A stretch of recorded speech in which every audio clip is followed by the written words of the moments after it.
ఈ దేవుడి కళ్ళు ఎందుకు ఇంత పెద్దగా ఉంటాయో తెలుసా? ప్రపంచ భక్తులందరినీ ఒకేసారి చూడటానికే అంటారు. ఇతనే జగన్నాథస్వామి. ప్రపంచంలో ఎక్కడా లేని విధంగా ఈ దేవుడి రూపం ప్రత్యేకంగా ఉంటుంది.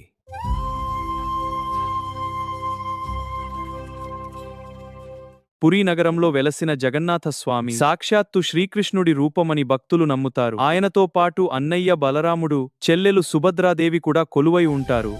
జగన్నాథస్వామి విగ్రహాన్ని పూర్తిగా చెక్కరు. చేతులు, కాళ్ళు పూర్తి రూపంలో ఉండవు.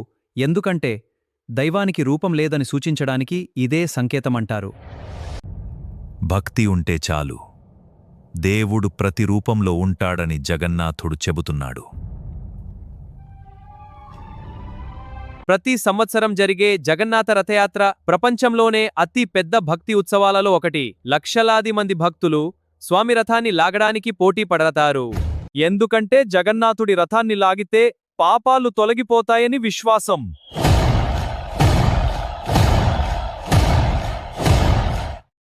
జగన్నాథుడు మనకు నేర్పేది ఒక్కటే, దేవుడు రూపంలో కాదు, భక్తిలో ఉంటాడు. హృదయంలో నిజమైన భక్తి ఉంటే జగన్నాథస్వామి ఎప్పుడూ మనతోనే ఉంటాడు. అందరూ కమెంట్లో చెప్పండి, జై జగన్నాథ.